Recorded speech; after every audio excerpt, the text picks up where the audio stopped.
आदाब दोस्तों, मैं हूं गालिब कमाल और आप मुझे मेरे YouTube चैनल पर देख रहे हैं। क्या आपने कभी सोचा है कि चांद पर क्या नील आर्मस्ट्रांग के कदमों के निशान होंगे आज भी? बहुत से लोग कहते हैं कि शायद वो निशान आज भी कायम होंगे। नील आर्मस्ट्रांग ने जब चांद पर पहला कदम रखा तो उन्होंने कहा, one small step for a man, one giant leap for mankind. यानी एक इंसान का छोटा सा कदम और इंसानियत की एक बहुत बड़ी छलांग। मैं कभी कभी सोचता हूँ, आप ज़मीन पर रोज़ाना चलते हैं, आप पाँव रखते हैं, आपके कदमों के निशान जगह जगह मिट्टी में होते हैं और आप उनके बारे में कभी सोचते भी नहीं। मैं और आप ज़मीन पर रोज़ाना कितने कदम रखते हैं? शायद हज़ारों की तादाद में कदम हम ज़मीन पर रखते हैं, मगर हम कभी सोचते भी नहीं कि इन कदमों की कोई बुकत है। यकीनन इन कदमों की कोई बुकत नहीं है, क्योंकि ये ज़मीन पर रखे जा रहे हैं। मगर क्या आप ये सोच सकते हैं कि क्या मरीख की सतह पे कदम रखे जा सकते हैं? उसकी सतह पे कदमों के निशान कैसे होंगे? क्या प्लूटो की सतह पे जो है वो कदम रखे जा सकते हैं? क्या उसकी बर्फीली सतह के ऊपर अगर इंसान कदम रखेगा तो उसके कदमों के निशान कैसे होंगे? अगर हमें नील आर्मस्ट्रांग के पहले कदमों के निशानों की तस्वीर इंटरनेट पे मिल जाती हैं, तो जो शख्स मरीख की सतह पे पहला कदम रखेगा, क्या उसके कदमों के निशान हमें मिलेंगे? क्या प्लूटो की बर्फीली सतह पे अगर कोई इंसान कदम रखता है तो उसकी बर्फ़, जो कि शायद कार्बन डाइऑक्साइड की या फिर नाइट्रोजन की या किसी और ऐसी गैस की होगी, वो उस पे कदम रखने का कैसा मज़ा होगा? तो आपको एक बात सोचनी है यहाँ पे। कदीम कहानियाँ हम पढ़ते हैं बाइबल में, फिर कुरान में, फिर किसी और तालमूद में, मिद्राश में, तनाख में, गीता में या किसी भी और ऐसी मजहबी किताब में हमें कोई ना कोई ऐसी कहानियाँ मिलती हैं, और उन सब कहानियों में किसी ना किसी बंदा खुदा या भगवान के अवतार का आसमान पर चढ़ जाने का जो है जिक्र मिलता है। बाइबल में लिखा है कि हनूक आसमान पर उठा लिया गया, एलिया आसमान पर उठा लिया गया, फिर मसीह यस्सु जो है वो आसमान पर उठा लिए गए, मोहम्मद जो है वो एक उड़ते हुए गधे पे बैठ के 7 आसमानों की सैर कर रहे। मगर कभी भी हमें इन पुरानी किताबों में कहीं ये नहीं मिलता कि कोई इंसान चला गया और उसने ज़मीन से आगे एक सियारा था जिसका कोई भी नाम रख लें आप, मगर उसको आज हम मरीख कहते हैं, उस पर किसी ने कदम रखा, या किसी मोहम्मद ने चांद पर कदम रखा और उसने बताया कि चांद भी ज़मीन जैसा था, या किसी भी और मजहबी किताब में कोई ऐसा दावा हमें मिलता है? ऐसा दावा बिल्कुल भी नहीं मिलता। ठीक है, नबियों ने, पैगंबरों ने बड़े बड़े मौजज़ात बता दे, चांद को 2 टुकड़े कर दिया जी उंगली से,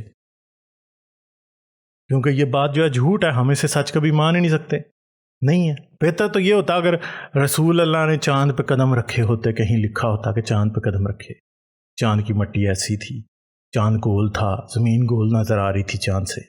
ठीक है, तो आज अगर हमें इसकी इतला मिलती कि रसूल अल्लाह ने चांद की मिट्टी पे कदम रखा और ज़मीन जो थी गोल एक नीले बंटे या मार्बल की तरह चमकती हुई नज़र आ रही थी, तो यकीन करें आज हम अंधे भी इस बात को ऊपर यकीन कर लेते, क्योंकि आज हमने जब स्पेस से, चांद से ज़मीन की तस्वीरें हासिल की हैं तो हमें बिल्कुल साफ नज़र आता है कि चांद कैसा है। ठीक है, फिर ऐसा भी कभी नहीं हुआ कि ये जितने इब्राहिमी मज़हब हैं ये आए हैं मिडल ईस्ट के छोटे से इलाके में।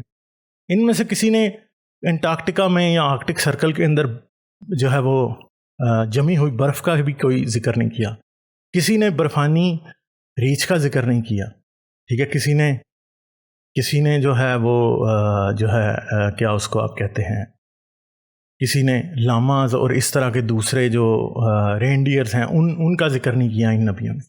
ठीक है, नूह की कश्ती में ये नहीं बताया गया कि जी बर्फ़ानी रीछ भी आए थे। ठीक है, सफ़ेद रंग के रीछ कोई भी नहीं बताया गया, बिल्कुल ऐसे ही बातें की गई हैं, हवाई बातें जिनका हकीकत से कोई ताल्लुक़ नहीं है। तो हम ये सोचने में मजबूर हो जाते हैं कि इन किताबों में क्या लिखा है। जैसे अलिफ लैलवी दास्तान में एक चिराग अलादीन को मिल गया और उसके पास एक उड़ने वाला कालीन आ गया और उस पर बैठ के वो जो आसमान में उड़ता था اور وہ آسمان کی کوئی حقیقت آپ کو وہ نہیں بتاتا تھا، اسی طرح قرآن، بائبل یا کوئی اور مقدس کتاب بھی آپ کو الادین کی داستان کی طرح ہی کوئی بھی دوسری بات نہیں بتاتی۔ اس کی وجہ یہ ہے کہ جتنی فرضی الادین کی داستان ہے، الادین کا چراغ ہے، اتنی ہی فرضی یہ بھی داستانیں ہیں، اتنی ہی فکشنل یہ داستانیں ہیں۔ یہ آپ کو کائنات کی حقیقت سے متعلق یا کائنات کی حقیقت کے بارے میں کچھ بھی نہیں بتاتی۔ یہ صرف آپ کو ایک لائن پہ لگاتی ہیں۔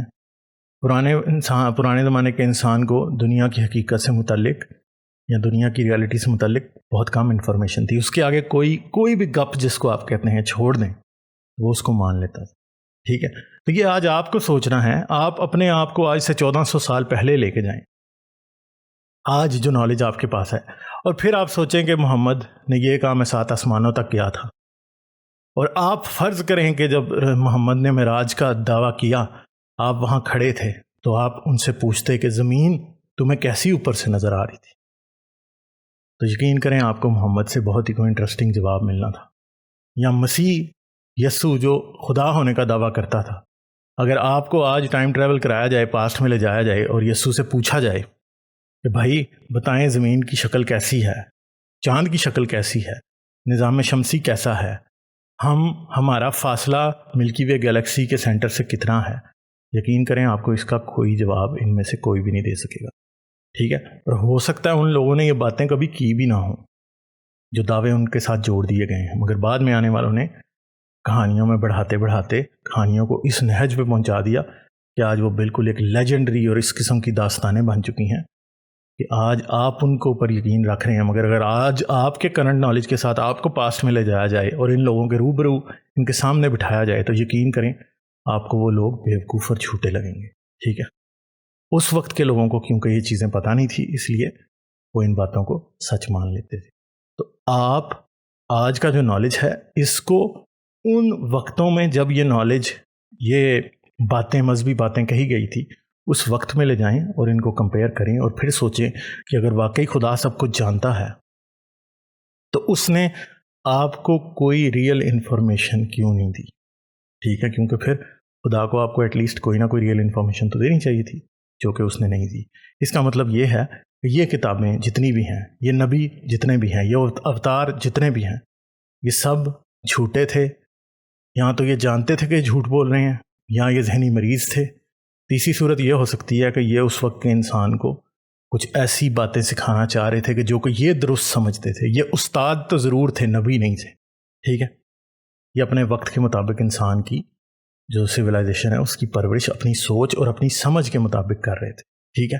تو آج آپ کو وہ اپنے وقت کے مطابق، اپنے وقت کی سوچ سمجھ کے مطابق اس وقت کے مسئلوں کو حل کر رہے تھے، قانون دے رہے تھے، لوگوں کو سکھا رہے تھے۔ تو آپ کو آج کے وقت کے مطابق، سوچ سمجھ کے مطابق دنیا کو چلانا ہے، اسے سمجھنا ہے اور اس کو چلانا ہے، تبھی دنیا بہتر طور پہ چل سکے گی۔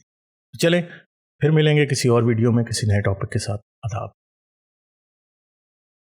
اگر آپ میری ویڈیوز کو پسند کرتے ہیں تو سبسکرائب کریں اور گھنٹی کا بٹن دبانا نہ بھولیں، اور مجھے پیٹریون پر سپورٹ کریں۔ پیٹریون پر آپ کی مدد میرے لیے میرے اس کام کو جاری رکھنے میں انتہائی مددگار ثابت ہوگی۔